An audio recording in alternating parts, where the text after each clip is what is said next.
উপবৃত্তির OTP ও password চুরি করছে hacker. ডিপিএর জরুরি সতর্কবার্তা। সম্প্রতি জানা গেছে কিছু প্রতারক চক্র ও হ্যাকার গ্রুপ প্রাথমিক শিক্ষা অধিদপ্তর, প্রাথমিক ও গণশিক্ষা মন্ত্রণালয় কিংবা আইবাস++এর কর্মকর্তার পরিচয় দিয়ে বিভিন্ন বিদ্যালয়, ক্লাস্টার ও উপজেলা পর্যায়ের ব্যবহারকারীদের কাছে ফোন করছে। তারা বিভিন্ন অজুহাতে ওটিপি, ইউজার আইডি এবং পাসওয়ার্ড চাচ্ছে। অনেক ক্ষেত্রে ভয়ভীতি ও হুমকিও দেওয়া হচ্ছে। প্রাথমিক শিক্ষা অধিদপ্তর স্পষ্টভাবে জানিয়েছে যে উপবৃত্তি সংক্রান্ত কোনো কাজের জন্য কখনোই কোনো কর্মকর্তা ওটিপি, ইউজার আইডি বা পাসওয়ার্ড চাইবেন না। এসব তথ্য চাওয়ার কোনো প্রয়োজনও নেই।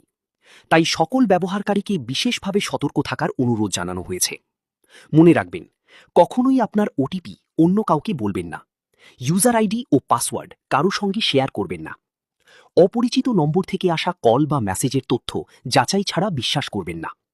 যদি ভুলবশত কোনো তথ্য শেয়ার করে থাকেন তাহলে সঙ্গে সঙ্গে পাসওয়ার্ড পরিবর্তন বা রিসেট করুন। এছাড়া যেসব নম্বর থেকে প্রতারণামূলক কল আসছে বা হুমকি দেওয়া হচ্ছে সেসব নম্বরের বিরুদ্ধে স্থানীয় থানায় সাধারণ ডায়েরি বা অভিযোগ দায়ের করার অনুরোধ করা হয়েছে। পরবর্তীতে এ বিষয়ে প্রাথমিক শিক্ষা অধিদপ্তরের উপবৃত্তি বিভাগকে অবহিত করতে হবে। প্রতারকদের ফাঁদে পা দিয়ে কোনো শিক্ষার্থী উপবৃত্তি প্রাপ্তি থেকে বঞ্চিত হলে তার দায় সংশ্লিষ্ট ব্যবহারকারীকে বহন করতে হতে পারে। তাই নিজে সচেতন হন, অন্যদেরও সচেতন করুন। এই বিষয়ে আপনার মতামত কি? কমেন্টে জানাতে ভুলবেন না। সরকারি নির্দেশনা, নীতিমালা সংক্রান্ত আপডেট পেতে ফলো করুন আমাদের পেজ। ধন্যবাদ।